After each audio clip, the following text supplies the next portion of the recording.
इस कलयुग में जब भी प्रेम की बात होती है तो श्री कृष्ण और राधा के प्रेम की मिसाल सबसे पहले आती है। राधा और श्री कृष्ण के प्रेम को जीवात्मा और परमात्मा का मिलन कहा जाता है। राधा और श्री कृष्ण का बचपन का प्यार थी। श्री कृष्ण जब 8 साल के थे तब दोनों ने प्रेम की अनुभूति की। राधा ने श्री कृष्ण के देवी गुणों से परिचित थी। उन्होंने जिंदगी भर अपने मन में प्रेम की स्मृतियों को बनाए रखा। यही उनके रिश्ते की सबसे बड़ी खूबसूरती है।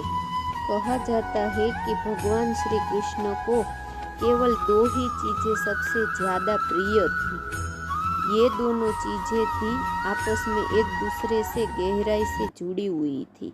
एक थी बांसुरी और दूसरी राधा। श्री कृष्ण की बांसुरी की धुन ही थी जिससे राधा श्री कृष्ण की तरफ खींची चली गई। राधा की वजह से श्री कृष्ण बांसुरी को हमेशा अपने पास ही रखते थे। भले ही श्री कृष्ण और राधा का मिलन नहीं हो सका, लेकिन उनकी बांसुरी उन्हें हमेशा एक सूत्र में बांधे रखती है। श्री कृष्ण के जितने भी चित्रण मिलते हैं उनमें बांसुरी जरूर रहती है। बांसुरी श्री कृष्ण के राधा के प्रति प्रेम का प्रतीक है। वैसे तो राधा से जुड़े कई अलग अलग विवरण मौजूद हैं, लेकिन एक प्रचलित कहानी भी है, वो आज हम आपको सुनाएंगे। भगवान श्री कृष्ण से राधा पहली बार तब अलग हुई जब मामा कंस ने बलराम और कृष्ण को आमंत्रित किया। वृंदावन के लोग यह खबर सुनकर दुखी हो गए, लेकिन मामा कंस का वध करना भी आवश्यक था। मथुरा जाने से पहले श्री कृष्ण राधा से मिले थे। राधा कृष्ण के मन में चल रही हर गतिविधि को जानती थी। राधा को अलविदा कहकर कृष्ण उनसे दूर चले गए। कृष्ण राधा से ये वादा करके गए थे कि वो वापस जरूर आएंगे, लेकिन वो कभी वापस आए नहीं। कृष्ण राधा के पास वापस नहीं आए। उनकी शादी भी रुक्मणी से हुई। रुक्मणी ने भी कृष्ण को पाने के लिए बहुत जतन किए थे। रुक्मणी श्री कृष्ण से विवाह के लिए अपने भाई रुक्मी के खिलाफ चली गई थी। राधा की तरह वह भी कृष्ण से बहुत प्यार करती थी। रुक्मणी ने कृष्ण को एक प्रेम पत्र भी भेजा था कि वह आकर उन्हें अपने साथ ले जाए। इसके बाद ही कृष्ण रुक्मणी के पास गए और उनसे शादी कर ली। कृष्ण के वृंदावन छोड़ने के बाद से ही राधा का वर्णन बहुत कम हो गया। राधा और कृष्ण जब आखिरी बार मिले थे तो राधा ने कृष्ण से कहा था कि भले ही वो उनसे दूर जा रहे हैं, लेकिन मन से कृष्ण हमेशा उनके साथ ही रहेंगे। इसके बाद कृष्ण मथुरा गए और कंस और बाकी राक्षसों को मारने का अपना काम पूरा किया। इसके बाद प्रजा की रक्षा करने के लिए कृष्ण द्वारिका चले गए और द्वारकाधीश के नाम से लोकप्रिय हो गए। के बाद श्री कृष्ण द्वारिका में ही रहने लगे। जब कृष्ण वृंदावन से निकल गए तब राधा की जिंदगी से अलग ही मोड़ ले लिया था। राधा की शादी एक यादव से हो गई थी। राधा ने अपने दाम्पत्य जीवन की सारी रस्में निभाई और बूढ़ी हुई, लेकिन उनका मन तब भी कृष्ण के लिए समर्पित था। राधा ने पत्नी के तौर पर अपने सारे कर्तव्य पूरे किए और दूसरी तरफ श्री कृष्ण ने भी अपने देवीय कर्तव्य निभाए और अपना सब कार्य पूरा किया।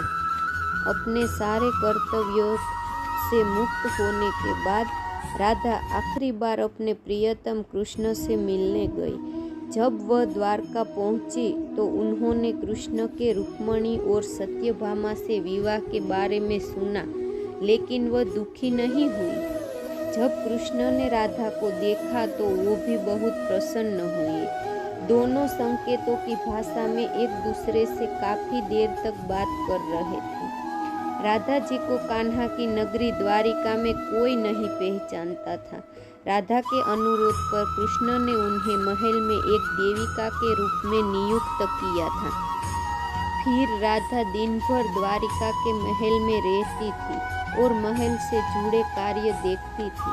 मौका मिलते ही वह कृष्ण के दर्शन भी कर लेती थी, लेकिन महल में राधा ने श्री कृष्ण के साथ पहले की तरह का आध्यात्मिक जुड़ाव महसूस नहीं कर पा रही थी। इसलिए राधा ने महल से दूर जाना तय किया। उन्होंने सोचा कि वह दूर जाकर दोबारा श्री कृष्ण के साथ गहरा आत्मीय संबंध स्थापित कर पाएगी। उन्हें नहीं पता था कि वह कहाँ जा रही है, लेकिन भगवान श्री कृष्ण जानते थे। धीरे धीरे समय बीता और राधा बिल्कुल अकेली और कमजोर हो गई।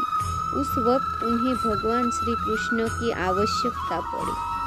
आखिरी समय में भगवान श्री कृष्ण उनके सामने आ गए और श्री कृष्ण ने राधा से कहा कि वह उनसे कुछ मांगे, लेकिन राधा ने तो मना कर दिया।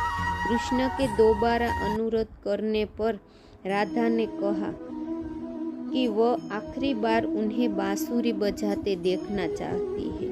श्री कृष्ण ने बांसुरी ली और बेहद सुरीली धुन में बजाने लगे।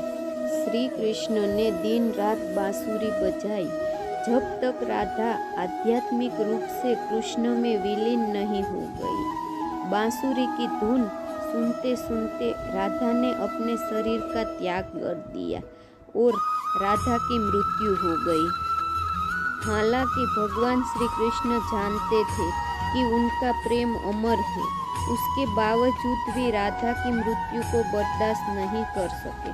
कृष्ण ने प्रेम के प्रतीकात्मक अंत के रूप में बांसुरी तोड़कर झाड़ी में फेंक दी। उसके बाद से श्री कृष्ण ने जीवन भर बांसुरी या कोई अन्य वादक यंत्र बजाया नहीं। और कहा जाता है कि जब द्वापर युग में नारायण ने श्री कृष्ण का जन्म लिया था, तब माँ लक्ष्मी ने राधा रानी के रूप में जन्म लिया था, ताकि मृत्यु लोक में भी वह उनके साथ रह सके।